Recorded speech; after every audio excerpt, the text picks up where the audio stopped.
lunch, yes. And I ordered it because I wanted it. It's right here. Here we go. I'm sorry.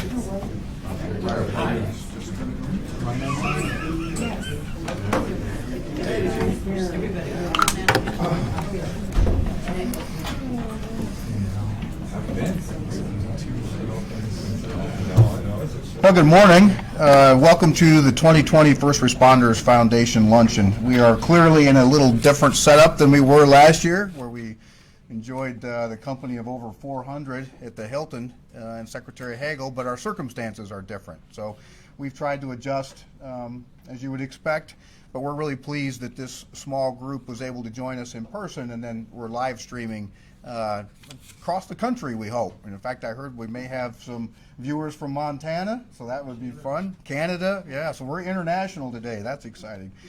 I'm Al Bachelet. I'm the CEO and president of the First Responders Foundation, and I'm going to be your master of ceremonies for our event today. So as you know, we had to make the difficult decision to cancel our in-person annual 9/11 Luncheon of Honor. Public safety is the cornerstone of First Responders Foundation's mission. Therefore, it's our top priority to ensure the health and safety of our first responders and community. Hence, that's why we're meeting like this today. We are pleased, however, to be able to gather with a much smaller in-person group with some of our board of directors, as well as individuals we will be honoring today. I'd like to extend a special warm welcome to all of those who are joining us virtually, and thank you for taking your time to join us. Few days resound with the extensive and powerful emotions and subsequent resolve, as does September 11th, 2001. So that now we simply say 9/11, and everyone knows what we mean. We recognized on that day how much that we depend on and how much we owe our first responders. That is why the First Responders Foundation was formed and why we celebrate first responders each September 11th with this luncheon. The First Responders Foundation was organized in 2009 to recognize, assist, and enable the first responders in our community and to keep our places of work, worship, and homes safe. In our first decade, the First Responders Foundation donated more than $1.5 million to the Omaha Police and Fire Departments for critically needed equipment. In 2019, our focus shifted from providing equipment for first responders to providing programs and services designed to support the physical and emotional well-being of all first responders and their families. We had no idea and no way of knowing how timely the shift in focus would be until the events of 2020 came into our lives. We signed the lease on this new facility 17 days before COVID-19 forced our community to take unique and aggressive steps to limit the spread of the virus. So while our first responders were facing the unprecedented challenges of the pandemic and community unrest, the First Responders Foundation stayed focused on our mission and goals. Recently, we've partnered with a number of local businesses, including Patriarch Distilleries, to distribute 7,750 gallons of hand sanitizer, including deliveries to over 85 different first responder organizations across the state. As far west as North Platte, and as far north as South Sioux City, and as far south as Franklin and over the river east into Council Bluffs. During the community protests and months following, we've collected and distributed water and snacks for over 20 first responder agencies, including Omaha Fire, Police, and Dispatch, and departments as far west as Schuler, as far south as Nebraska City, and as far east as Red Oak. We are currently part of a Masks for Many project, a community-wide effort to distribute 150,000 masks within the area of highest risk for COVID-19.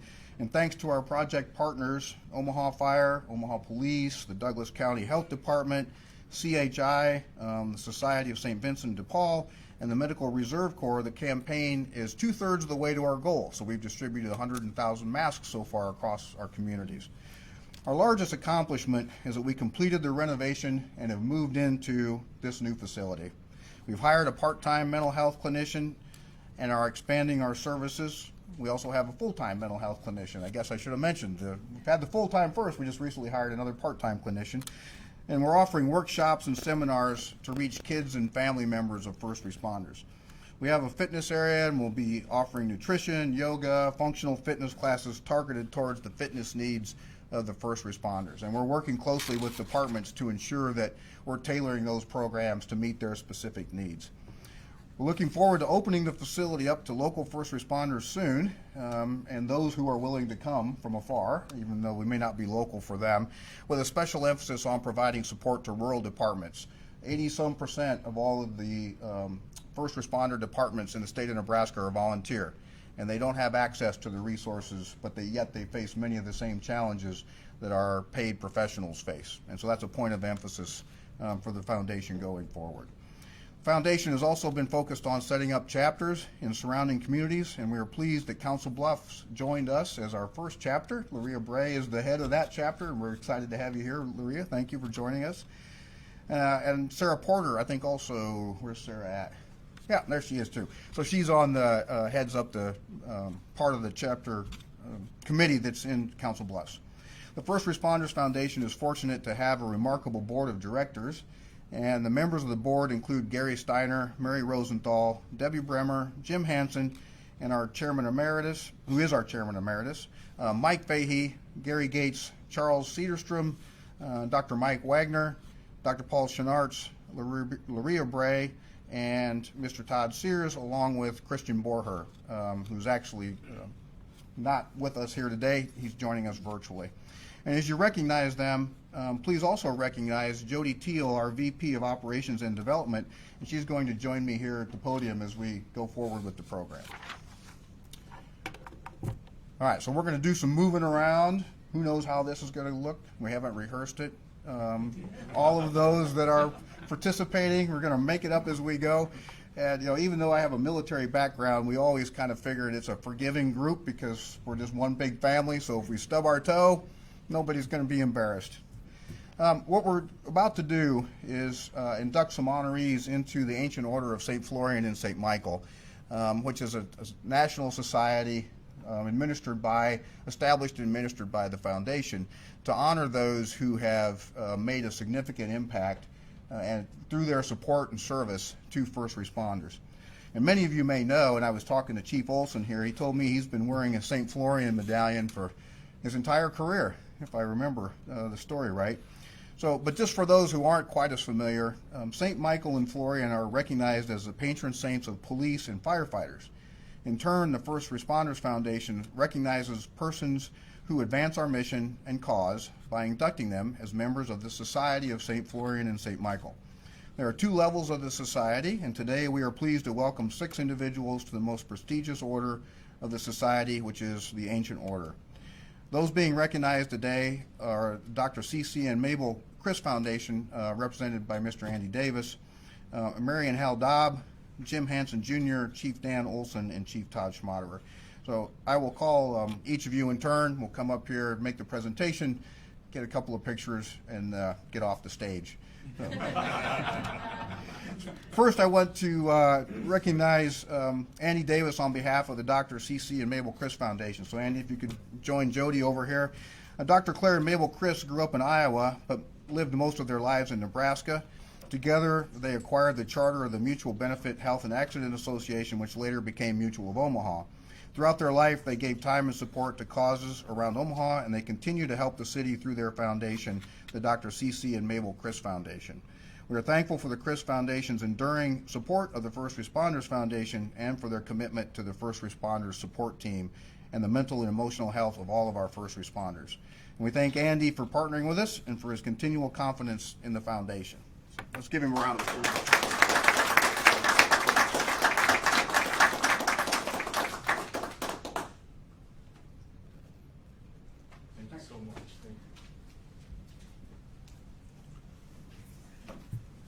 Next, I'd ask Mary and Hal Dobb to join us up here to be recognized.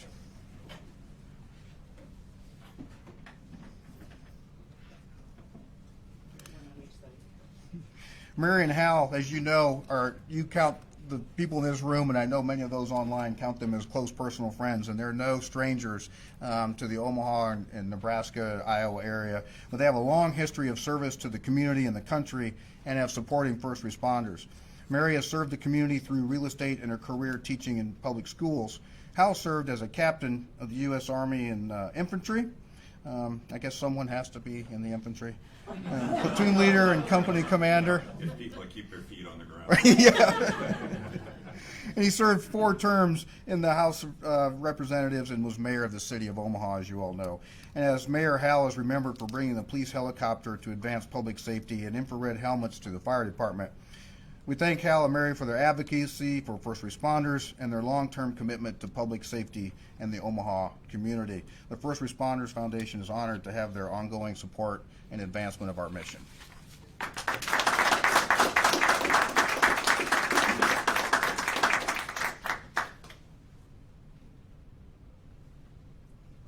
Thank you. Thank you.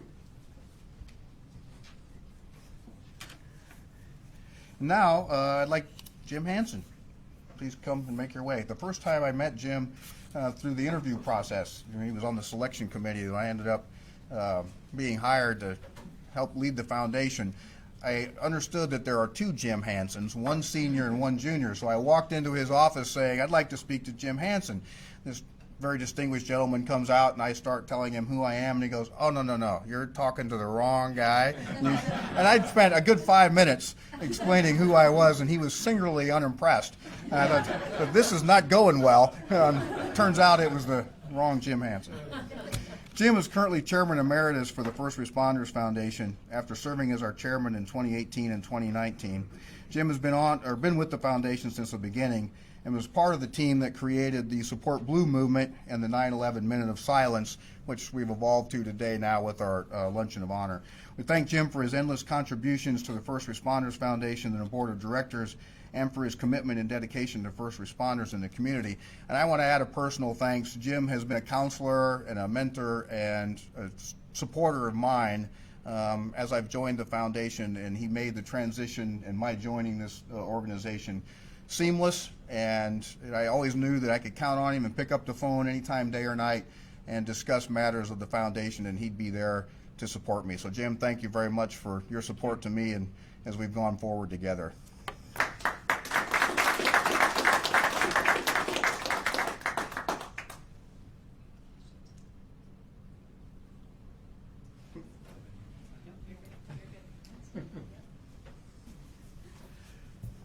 Next, Chief Dan Olson. He's joined by his wife Natalie today. So good to see you again, Natalie.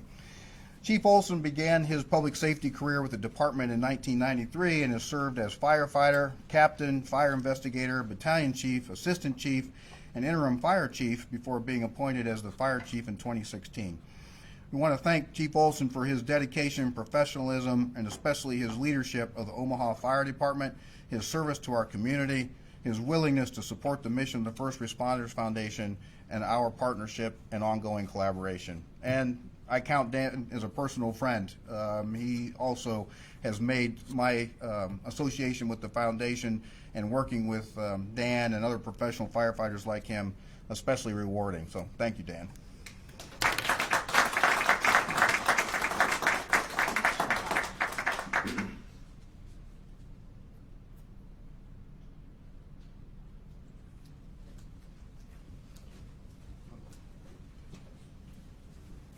I'm going to be the one to stub my toe there.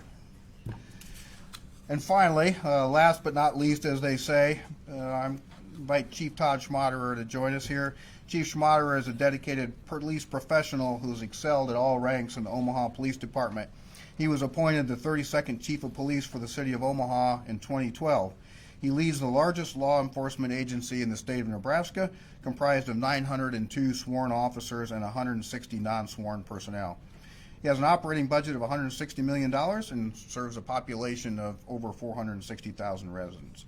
We thank him for his outstanding leadership of the Omaha Police Department, for his professionalism in all circumstances, and his dedication and commitment to the citizens of the city of Omaha and the metro area.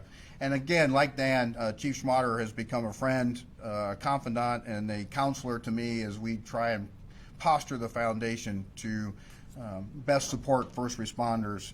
And I want to thank you for investing in me and the foundation, Chief. Thank you very much.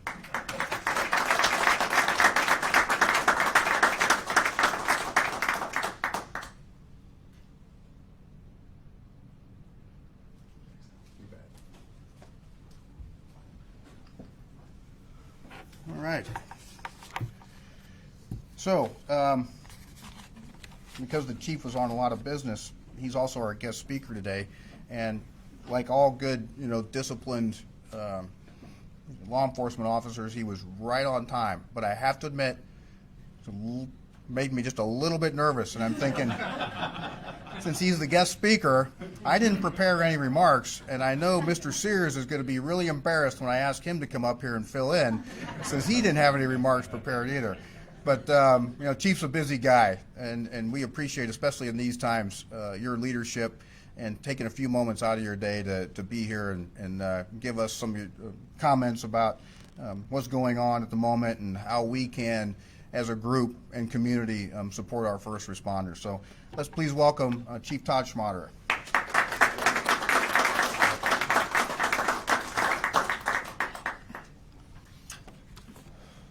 Well, good afternoon. I'll make sure I get this right. Sorry to put you on edge, Al. And Todd, if you were filling in for me, sorry to put you on edge. Given the COVID environment, and with great respect to all in attendance and all those who may be watching the live feed, thank you for being here and supporting the first responders. It is an honor to speak on behalf of all first responders, especially those who comprise our metropolitan and surrounding areas, and those that have lost their lives in the line of duty. So before I proceed any further, I want to take a moment of silence for Lincoln Police Officer Mario Herrera.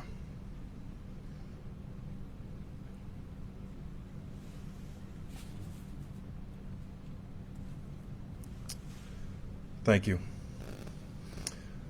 In 2008, the concept of the First Responders Foundation was formed. Two very influential men were having a conversation, and they were reflecting on 9/11. They were reflecting as to, while everybody else was fleeing the buildings, first responders, police, and fire were rushing into the building. What a strange dynamic that is for human beings to do. So they're contemplating this, and they're talking about how first responders are taken for granted until that moment where you need us appears. And those two men were Jerry Hoberman and Ray Somberg, two men I have a lot of respect for. And their message and their concept at that time plays out very much today. I wish I had 100 of them in every major city all across this country to speak the message of the first responders. I want to thank the First Responders Board. It's an all-star board. Very impressed with the board. I want to thank the CEO and President, Al Bachelorette. Somebody I have a lot of respect for. Very fortunate to have somebody with his talents lead this organization. I want to thank you not only for providing equipment, job and health improvement measures, but mostly providing a clear vision of first responders and what our motivation really is and our critical role in society.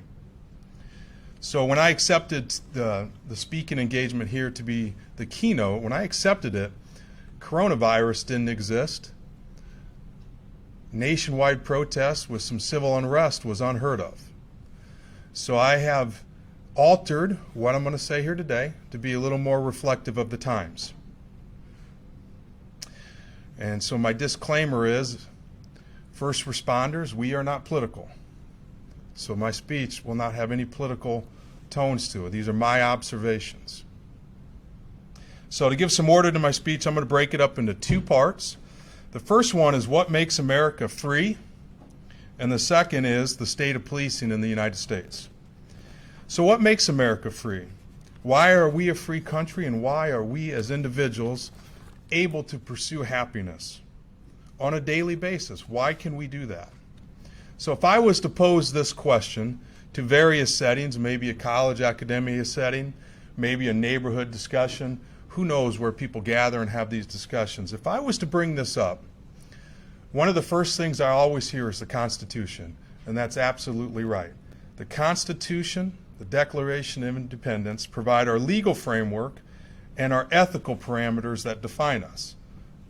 Amazing piece of governance when that was formed. If I dial it down further, sometimes I hear freedom of the press, freedom of speech and expression, and the right to gather and protest. The right to gather and protest. That's also right. It also ensures our freedoms. Sometimes I hear free elections in a democratic society. That's also true. Sometimes I hear the Fourth Amendment, the right to unreasonable search and seizure. Government cannot just deprive you of your freedom without cause. That's also correct. But all of these are deep foundations as to why you are free in America, and they're there if we need them. They're there if we need to be guided by them. But let me add one more. Taking it out of the foundational mode and into a practical realm as to why you're free on a daily basis in the United States. And the reason you are free on a day-to-day basis, a moment-to-moment basis, is first responders, police and fire. Coupled with the ability to call 911, you can instantly have police and fire come to your aid. And for that moment in time, the minute 911 is called, you or your loved one, whoever needs our assistance, becomes the sole center of our attention, the sole center of government's most powerful entities, right then and there. And we come to your aid to ensure your freedoms. So without police and fire, your freedoms would be in jeopardy every day. Think about it this way. Are you really free if the bully is allowed to disrupt your daily life, take your property, put you in fear every day? Are you free if that occurs? Are you free if you're suffering from an injury and cannot get anybody to help you? How lonely and unfree you are at that moment. You're not free to pursue any level of happiness unless somebody can come to your aid. So as your freedom is tied to first responders, I want to break it down a little further and ask yourself, if police and fire don't respond, what would you do? And would you truly be free? So heavy smoke is coming from a house with pets and people inside. The third floor balcony is totally engulfed in flames. Until the Omaha Fire Department comes on August 9th, 2020. 2 people are murdered and the killer is at large. Law enforcement arrests the suspect in Dallas. Occurred in August 2020. The double murders occurred in Omaha. There's a personal injury accident involving 4 teenagers. 2 are trapped inside the wreckage of the vehicle and life flight is dispatched. It happened in Gretna, Nebraska. It happened in August of this year with the Omaha Fire Department coming to their aid. A string of business robberies are taking place in a large city. The suspect's armed with a knife and is chased and apprehended by law enforcement after placing everybody in that business district in fear. Omaha police resolved that in August of 2020. I'm talking about things that happened last month. A child is struck by a vehicle with significant injuries. The Omaha Fire Department responds. August 2020. Officers respond to a parking garage and spend 10 hours talking a suicidal party off the ledge. Omaha police did that on August 17th of this year. A man falls down the banking of a Missouri River and has a broken leg, laying there helpless and hopeless until the Omaha Fire Department comes and does a high-risk, high-angle rescue on him. August 2020. Numerous 911 calls come in about a man with a knife, growling and acting irrational, placing everybody in fear. Numerous calls. The party is eventually subdued by the Omaha police after resisting arrest. He's taken to a hospital where he has ingested heroin, LSD, and meth. That's Omaha on August 28th. So I'm using the Omaha Fire and the Omaha Police Departments as examples, but all area law enforcement officers, police and fire, perform these assurances for your freedom. The Omaha Fire Department alone responded to 61,000 911 calls in 2019. 5,500 just last month. And they did this so you could pursue your right to happiness and freedom. The Omaha Police Department responded to 265,000 911 calls where people needed us last year alone. Over 23,000 last month. In 2019, the Omaha Police Department did our best to ensure 10,833 domestic violence victims were free and did not have to live in the mercy of their abuser.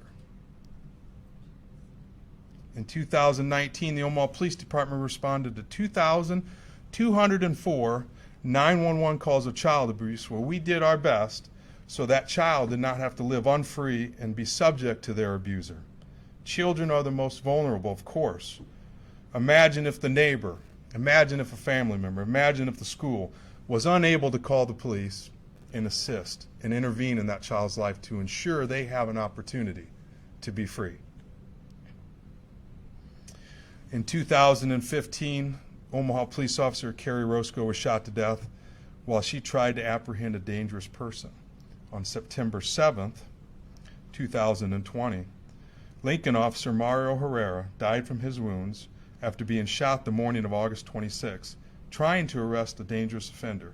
Both officers risked their lives to apprehend a dangerous offender, offenders that had warrants from judges that said, go pick them up.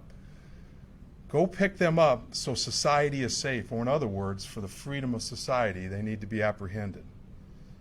The suspect in Omaha had previously shot a member of our community. The suspect in Lincoln participated in a stabbing death of an individual. If it wasn't for Officer Herrera and Officer Orozco and people like her willing to apprehend dangerous people, where would society be?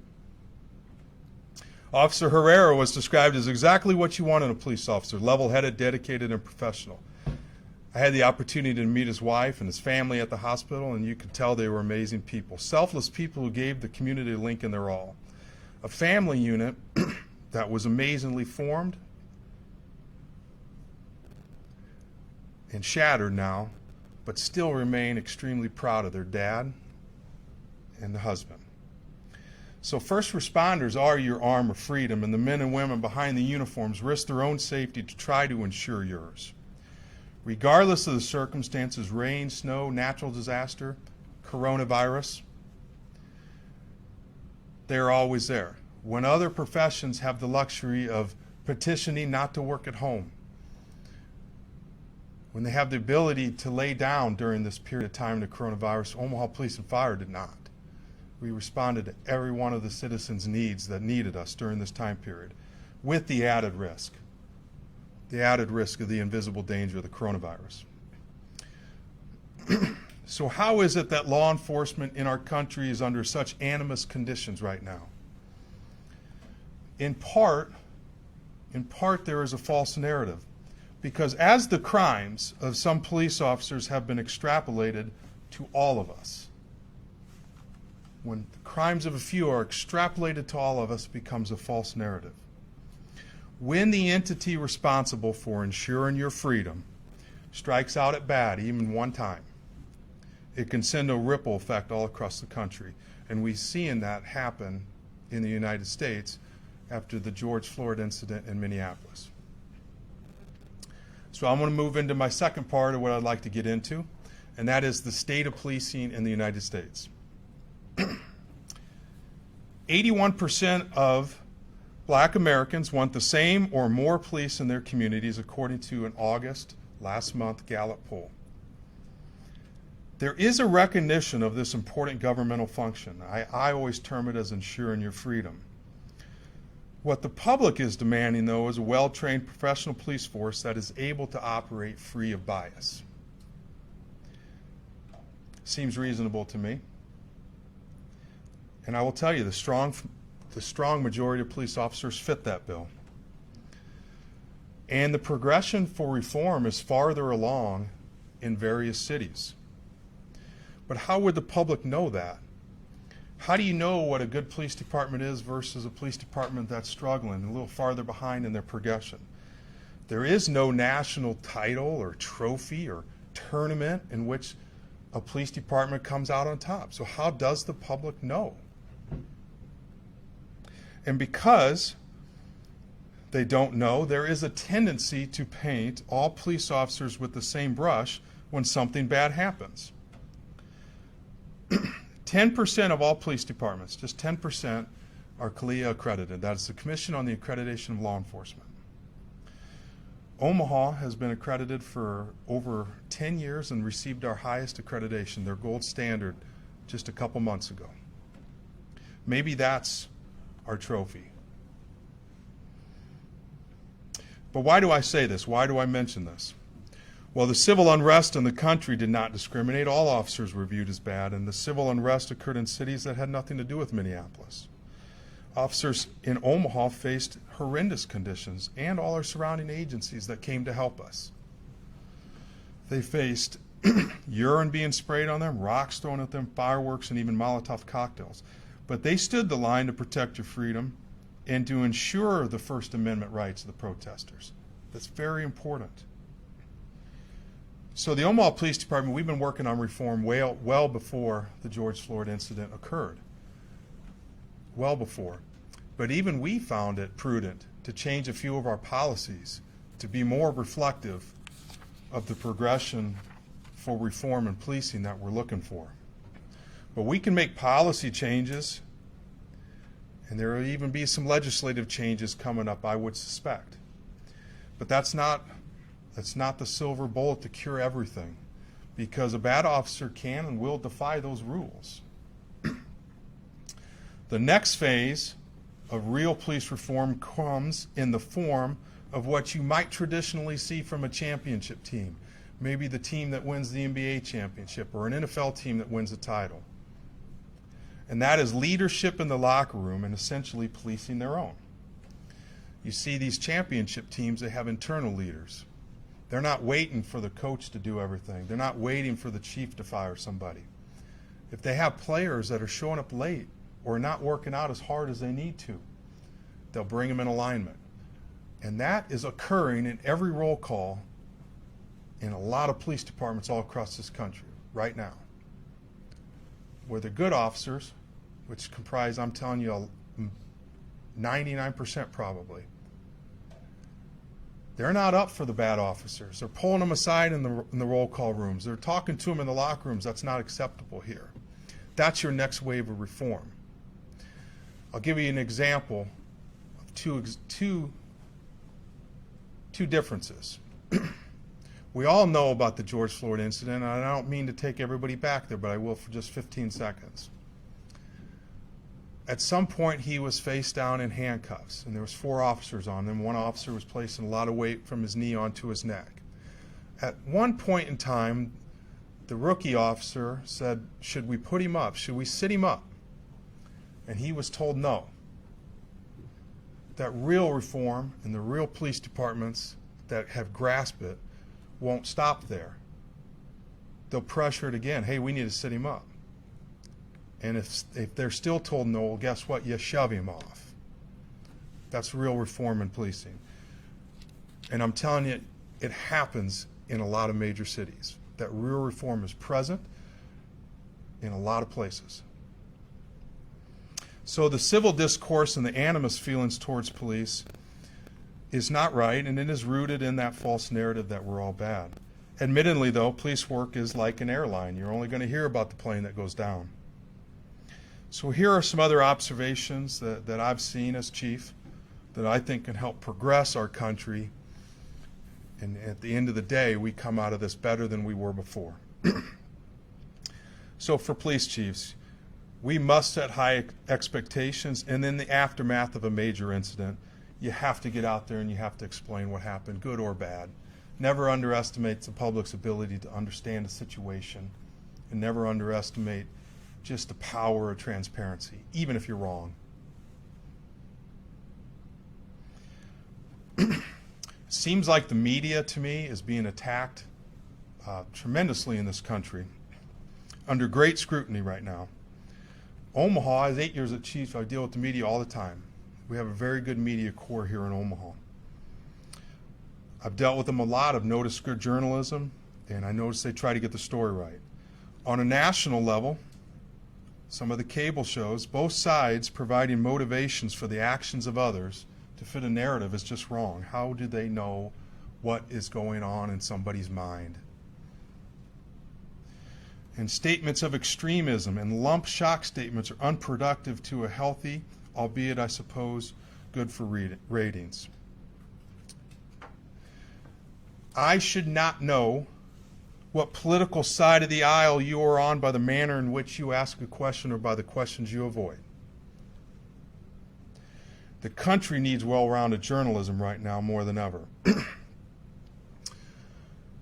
I have a concern of a slippery slope occurring in our country. The print media and the major city newspapers are paramount to fueling your freedoms by keeping government officials honest. The major city papers can throw a lot of very professional journalists at a story. They can get the deep facts, and then they relay it. My concern is, as that's occurring in our country, we would still, at certain points in time, want to get our message from social media, where there is no journalistic ethics and canons of how you do things. I'm very concerned about that. It's a slippery slope for the freedom of this country. For our elected officials, I ask that you lead from the front and not from the rear. When a moment occurs that needs to be addressed, it's not about you.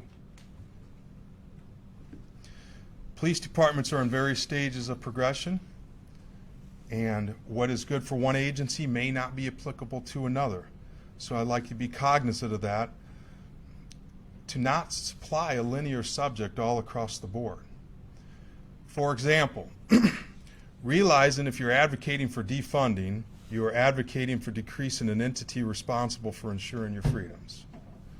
Or if a law is passed so Minneapolis and Ferguson, Missouri police departments have to become certified, realize that some agencies already are. Don't be a part of painting everybody with one brush. And lastly, I'll say on this front, law enforcement's not a political entity. We have no side in this. So when you are viewing our profession, you view our agency, or you view an incident, I ask you not to view it through a political lens.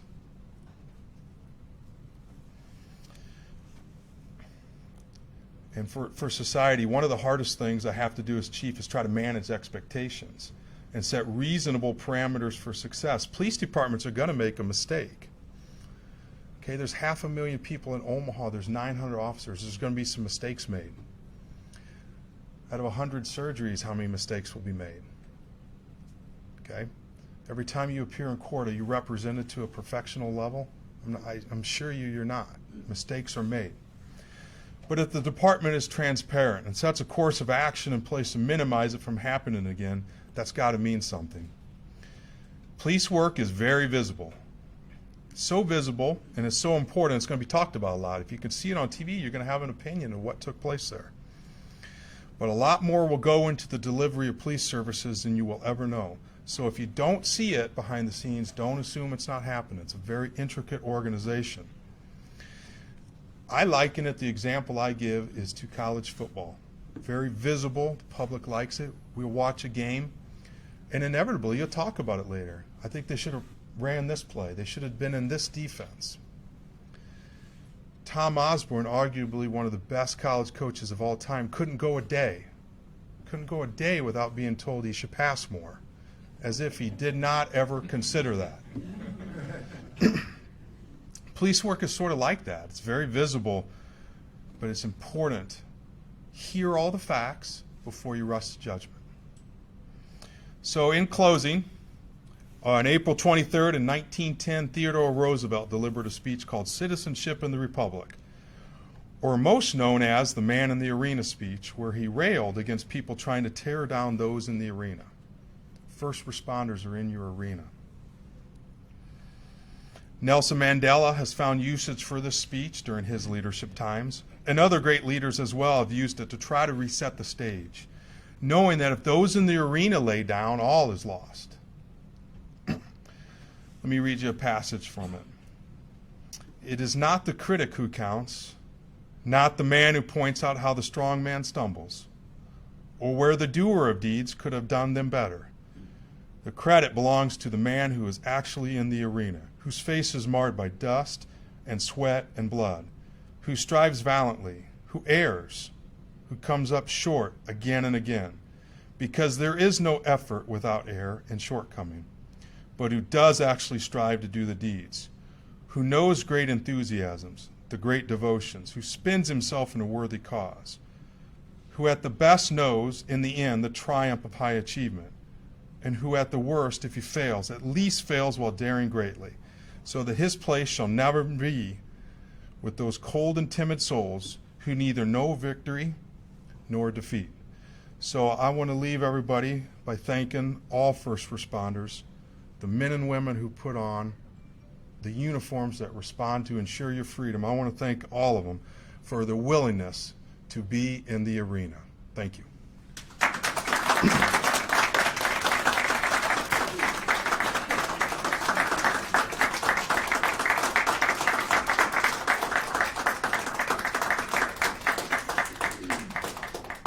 Chief, on behalf of the First Responders Foundation and our community, I want to thank you for your insight and your time and sharing your thoughts with us. Wise words indeed, and I appreciate the challenge that you've issued to all of us to be better supporters of our leaders in public spaces and especially our first responders. So thank you all for joining with us today. We're going to terminate our online signal at this point, and those of you in the room, we're going to enjoy some lunch.